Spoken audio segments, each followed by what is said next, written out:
Hey everybody, it's your friend Jason Pound here answering the top questions home buyers are asking in today's real estate market. The question we tackle today is, why are these people selling that house?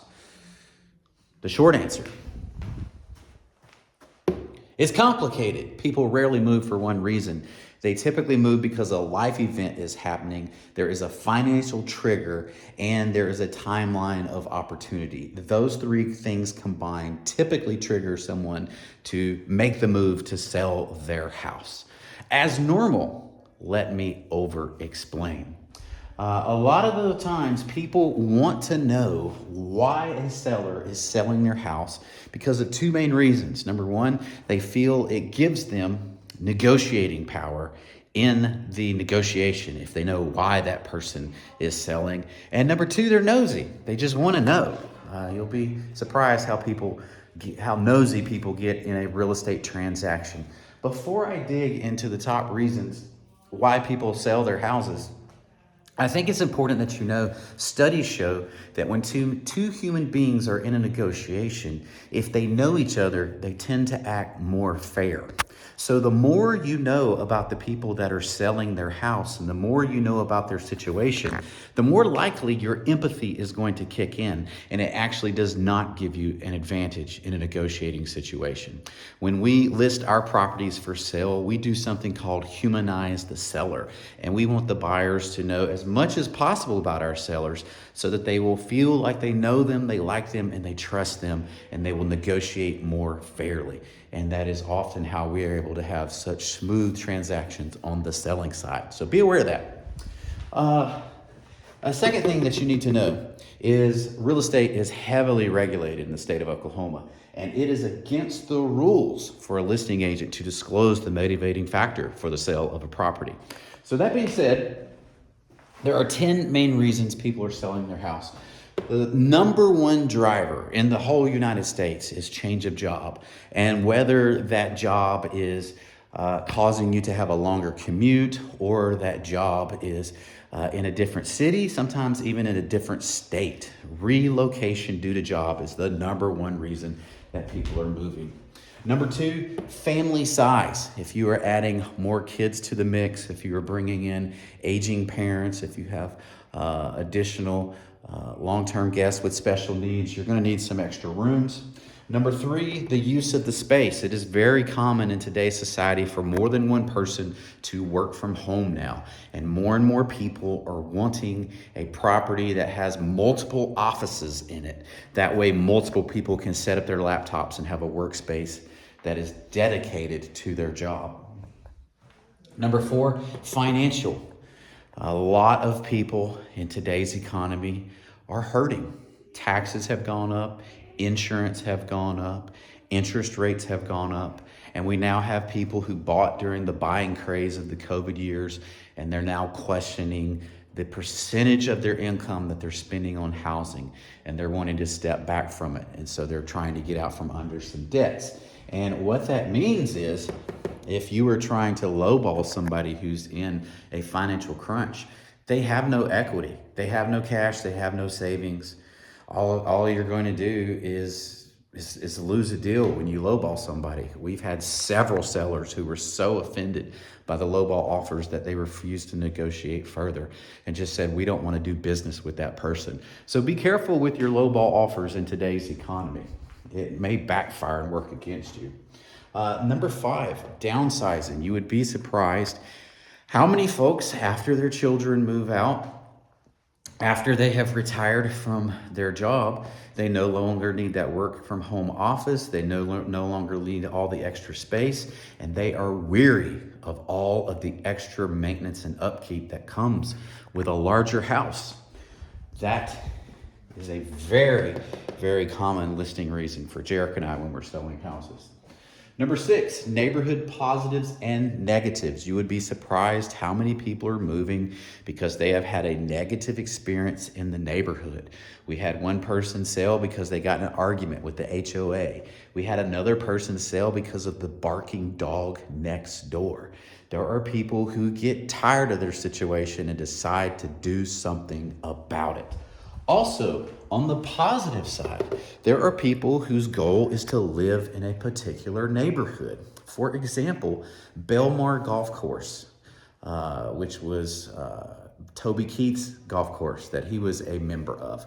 That is a very desired place to be and live here in the Moore Norman area. And there are three sections of Belmar. There's Belmar proper around the golf course. There's Belmar that's adjacent to it. And then there are the Belmar townhomes. A lot of people who live in Belmar adjacent or in the Belmar townhomes, their goal is to actually eventually live in Belmar proper. And there's a lot of different price ranges in Belmar proper on the golf course, ranging from $1 million properties all the way down to lower price points. And there are only a few homes available in those lower price points. So a lot of people are on a waiting list. And as soon as they see one of those homes come available, there's a little small private bidding war to get into that neighborhood. Major life events. You would be surprised how many of our clients were listing because of probate, because of divorce, because of inheritance, things of that sort come up all of the time.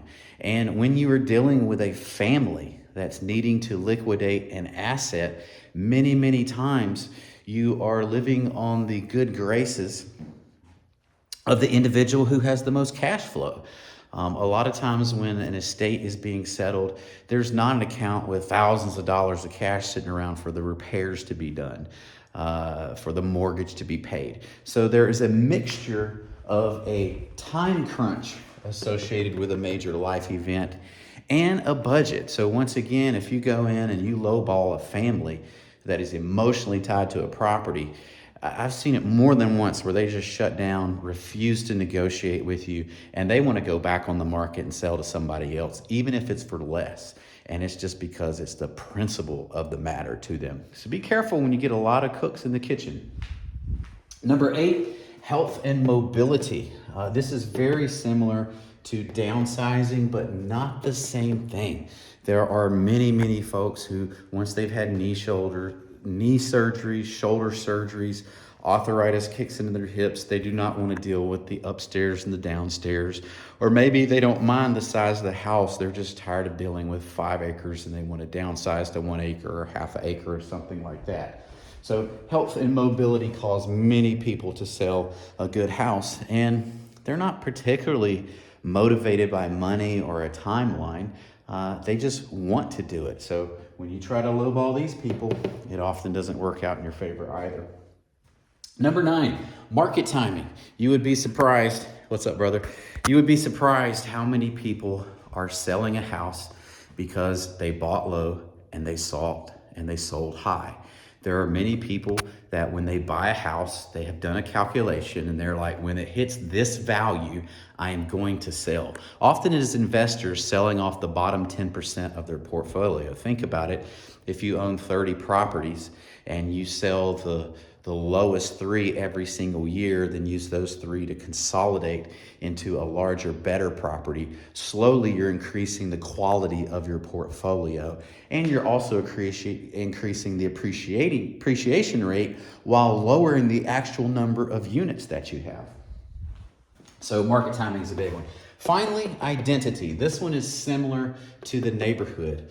However, when it comes to identity, different neighborhoods and different sections of town give off a vibe.